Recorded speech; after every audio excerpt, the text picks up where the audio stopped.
Hey, look at my hair quickly. Is it alright? It's fine. Why? I've just got a haircut and I'm worried that it's sticking up. It's sticking up, isn't it? Oh no, Mom warned me about this. Now I look like JFK. Dude, I'm on! Hey guys, what's up? Okay, so first off, I want to introduce ourselves. We are new Webquest team number 2. Just in case you haven't been totally wowed and just floored by our awesome name, let's get started. Alright, so here's how this is going to work. Each of us is going to tackle one part of our team's topic. And then, for the end, we've invited a special guest speaker to come in and sum it all up for us. So turn up your speakers! And with that, I'm handing over the camera to Eddie so that he can introduce our topic and get us going. Our team was assigned to research Andrew Jackson's relations with the Native Americans in the southern states to determine whether Jackson should remain on a $20 bill. Jackson entered the White House as a strong proponent of Western expansion as necessary for continued prosperity of the nation, and with a determination to settle Indian problem. As westward expansion was encouraged, settlers were confronted by Indian territories in the Southwest. Moreover, state governments asserted jurisdiction over Indian territories within their boundaries, in conflict with existing treaties between Indians and the United States. Jackson believed that Indian civilization was inferior to that of the whites, and tribes who were in the way of white settlement should abandon tribal membership and assimilate as individuals or be removed to the West. Therefore, he introduced the Indian Removal Act, passed in 1830. It established new Indian territories on the west side of the Mississippi River and required Indians to either agree to be under the jurisdiction of the states or relocate. Most tribes complied and signed new treaties, some willingly, others under coercion. By the end of Jackson's administration, the Chickasaws, Choctaws, and Creeks had been removed. Only the Cherokee resisted to be forcibly removed under Jackson's successor. Now on a side note, a major feature of Andrew Jackson's Indian policies was his intense dislike and distrust of anybody who stood in his way. You see, when Jackson had been in the army, he was in charge. He could end any opposition with a bullet in that person's head. Ah! But now, Jackson was a leader in a democratic government, and no matter how much he wanted to, he simply couldn't go around shooting people he didn't agree with. After all, it would have ruined his campaign platform. So good old Hickory came to the next best thing. On the pretext of corruption, fraud, and other horrendous atrocities, Jackson purged the ranks of government offices and removed countless people. It's no coincidence that all of these people had supported John Quincy Adams in the last election. And after bagging all of these unworthy traitors, Jackson kept one principle in mind when replacing them. To the victors belong the spoils. And thus Jackson's great nepotism began. Old pals, war colleagues, and other acquaintances soon poured in behind the government desks, some of whom were less than honorable. But you see, with these bushwhackers in office, Jackson could do just about anything he wanted to do. There was nothing standing in the way of his Indian policies now. Or, well, almost nothing. John Marshall has made his decision. Now let him enforce it. These words placed here by Jackson show an embitterment towards the decision made by the Supreme Court in the trial of Worcester v. Georgia. The words ring an almost dictatorial speech to the ears of the citizens of America, while bringing an icy chill up the spines of the Cherokee. If the three branches of government put forth by the Founding Fathers could not stop the barbarity of Jackson's obsession, what could? Quote, "What good man would prefer a country covered with forest ranged by a few thousand savages to our extensive republic studded with cities, towns, and prosperous farms established with all the improvements which art can devise or industry execute?" Unquote. These words, spoken by Jackson, equaled the argument brought forth to the Supreme Court by Georgia. Had these Georgia men actually visited the lands of the Cherokee?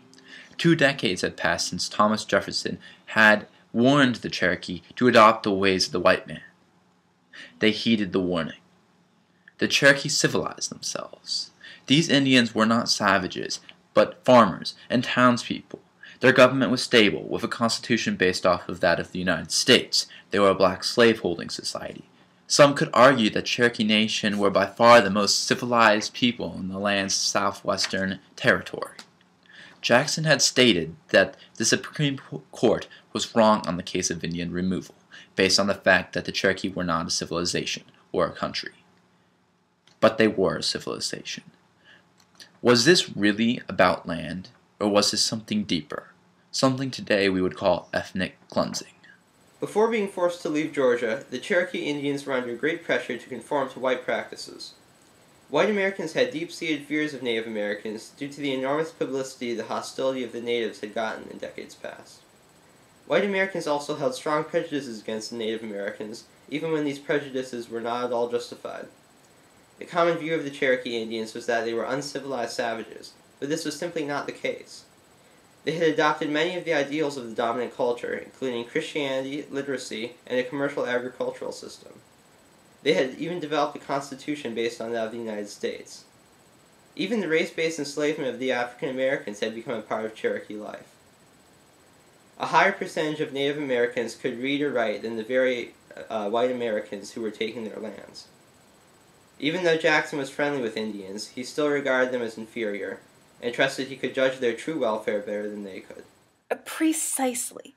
And, as a matter of fact, Jackson's hostility towards Indians was seen even before his presidency. He gained recognition as a general in the Battle of Horseshoe Bend. While he never saw this as a great military victory, it was in fact a brutal insight into Jackson's dislike of Indians. Every one of the Creek warriors was killed. There was actually more Native Americans killed in the battle than in U.S. history. Is this really the man we want in the $20 bill? Of course, there's also what he did during his presidency. In his first inaugural address, Jackson claimed, quote, "It will be my sincere and constant desire to observe towards the Indians, tribes within our limits a just and liberal policy, and to give that humane and considerate attention to their rights and their wants." End quote. And yet, as seen through the other cabinet members' speeches, in my example of the Battle of Horseshoe Bend, he has done the opposite. After he had the Indian Removal Act passed, he forced all of the remaining Cherokee onto the Trail of Tears. This was practically a death march that was carried out under duress, as over 3,000 Native Americans died while trying to reach their designated homes in Oklahoma. You've heard it yourselves, ladies and gentlemen. These are our points, and this is our ground. And we firmly believe that Andrew Jackson should not be on the $20 bill. But before the Honorable Secretary Mellon makes his final judgment on the matter, we want to finish strong. We want to make our case airtight. So we've got 3 things for you today: intellect, passion, and eloquence. That's right, you guessed it, it's our guest speaker. Take it away! Well, that was very, nice, but I have to say I disagree. I think Jackson should be on the $20 bill, and I have 3 reasons why. Number 1, I think it would be nice to do it because I know that his wife died, and he was really close to her, and I don't know, just like out of all of the presidents, I just felt that he really loved his wife, and I would love for, his memory to move on with the $20 bill. I don't know, I just think it would be really cute. My second reason is, well, I forget it, but we'll move on to the last reason. The last reason is really the most important reason anyway. The last reason is his hair. Oh my word. I mean, his hair is just perfect, and I think it would look absolutely gorgeous on the $20 bill. What do you say, Secretary Mellon? Well, any rebuttals?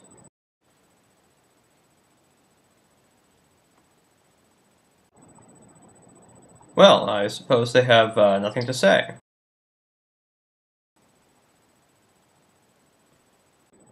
Anyway, I have a meeting about moving stock around, so I guess the vote goes in your favor. Andrew Jackson is the new face of the $20 bill.